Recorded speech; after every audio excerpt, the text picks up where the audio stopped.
पराक्रम दिवस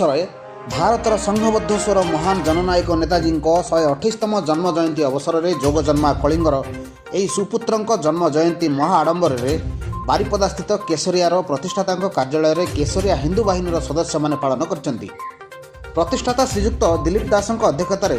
पराक्रम दिवस उपलक्षे आयोजित कार्यक्रम प्रारंभ में नेताजी फोटोचित्र में प्रतिष्ठाता माल्यार्पण करते पर उपस्थित केशरिया परिवार समस्त सदस्य नेताजी को श्रद्धांजलिपूर्वक श्रद्धासुमन अर्पण करते पर जिला मुख्य मोर्चा सभापति शांतनु दास सभा कार्य परिचालना करते प्रतिष्ठाता तांकर वक्तव्य माध्यम आज युवपीढ़ी को नेताजी पद को अनुसरण करने को अनुरोधपूर्ण आह्वान देते केशरिया हिंदू बाहिनी राज्य महिला मोर्चार उपसभापति प्रतिमा बारिक वक्तव्य माध्यम युववर्ग को उद्बुद्ध कर लक्ष्य पराक्रम दिवस उपर गभीर रेखापात कर पराक्रम दिवस पालन अवसर में अन्य प्रवक्ता रूपा देवी साधारण संपादक सुजय पंडा इंदुमती महांती उपसभापति हित्रिक नाथ उपसभापति मनोज पलई मानस पाढ़ी भगवत दास छात्र उपसभापति अभिजित पाल युव संपादक श्रवण पलई कुंदन समेत मयूरभंज जिलार छात्र युव महिला कमिटीर समस्त सदस्य मानकर भारी उपस्थिति परिलक्षित होईछि।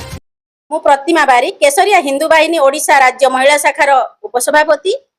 आज आमर मयूरभंज जिले में प्रतिष्ठाता दिलीप दास द्वारा ये जो केशरिया हिंदू बाहिनी समग्र भारत वर्ष रे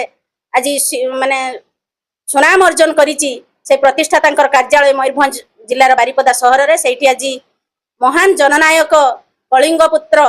पराक्रमी सुभाष चंद्र बोसंकर जन्मदिन को जन्म जयंती रूपे केशरिया परिवार पालन करुछि। तो ये गोटे सुअवसर सौभाग्यर कथा जे आमे नेताजी भलिया वीरपुत्र को आज मने पकईचे कीर्ति जश को ख्याति को आज मने पकईचे से भूमिका कौन थिला स्वाधीनता संग्राम पछरे आजाद हिंद फौज से गठन करथिले इंग्रेज मान को राज्य देशरू विताड़ित करबा पई। तो सी जने महान जननायक थिले। मु एतिकी कहबी मु जने कवयित्री मध्य तो कवितार गोटे छोट पंक्ति मोर आज सकाळे मने पड़िथिला मु से बाबद रे टिके कहबी। हे पराक्रमी वीर सुजज्ञ संतान तुमे भारत मातांकर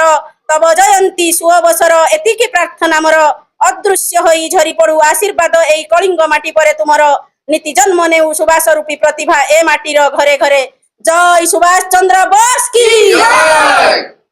मयूरभंज जिलार सुकुमार रंजन प्रधान रिपोर्ट नवीन न्यूज।